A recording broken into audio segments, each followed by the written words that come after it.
kami dari HIPMI ini suatu kebijakan yang tepat ya untuk bagaimana mempush perbankan agar secara komprehensif melakukan langkah-langkah untuk melakukan pembiayaan kepada para UMKM ya. Karena memang tadi disampaikan walaupun memang belum terlalu banyak bank yang fokus terhadap UMKM, tapi kedepannya pembiayaan yang bersifat produktif ini harus kita gencarkan untuk bagaimana bisa meningkatkan pertumbuhan ekonomi kita, seperti itu.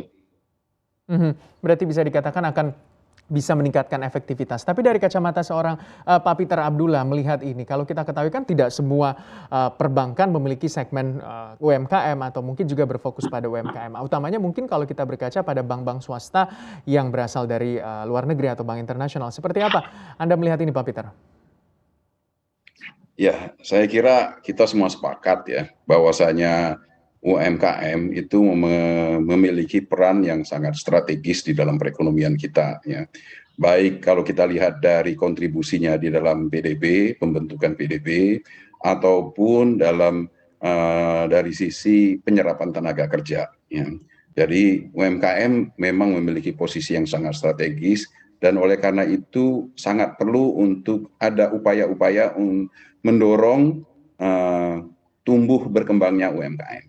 Ya, salah satunya itu adalah ya ini dengan asumsi bahwasanya memang yang dibutuhkan UMKM itu adalah pembiayaan. Salah satunya dengan memberikan yang mendorong perbankan agar supaya menyalurkan kreditnya itu lebih banyak lagi kepada UMKM. Ya. Nah ini adalah sebuah niat baik ya, apa yang sudah dilakukan oleh Bank Indonesia itu adalah sebuah niat baik, tapi niat baik kan tidak selalu tepat ya dilaksanakannya ya, dan kebijakan itu bisa perlu kita lihat juga dari efektivitasnya. Saya kira topik kita hari ini sangat pas ya, uji efektivitas peningkatan rasio pembiayaan UMKM.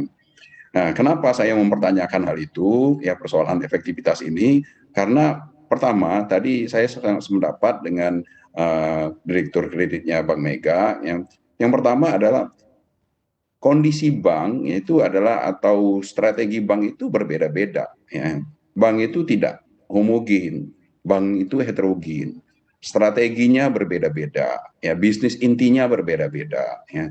Jadi tidak bisa kita paksakan semuanya disamakan ya, bahwasanya mereka harus semuanya menyalurkan kredit di atas 30% kepada UMKM.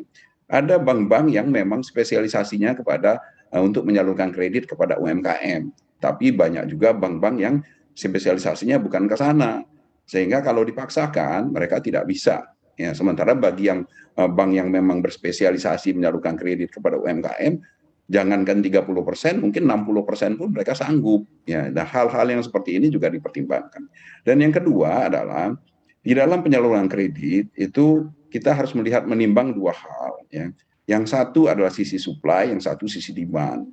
Kita harus mempertimbangkan bahwasanya kendala penyaluran kredit selama ini tidak semata dikarenakan sisi supply, ya, bukan karena banknya saja, ya, tetapi juga dari sisi demand, yaitu dari sisi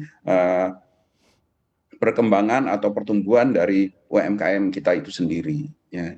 Jadi dua hal ini harus diperhatikan. Pertama adalah kondisi dari bank yang tidak homogen, itu heterogen. Ya.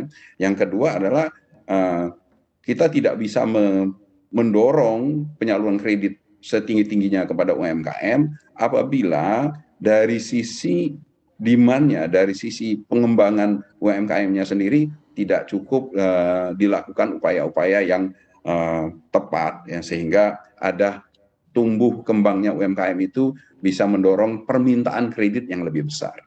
Saya kira itu yang harus kita perhatikan terkait dengan kebijakan peningkatan rasio pembiayaan UMKM. Untuk informasi lebih lengkap dan berita terkait, klik link deskripsi. Dan jangan lupa juga untuk download aplikasi CNBC Indonesia yang tersedia di Play Store dan juga App Store. Jangan lupa subscribe ya.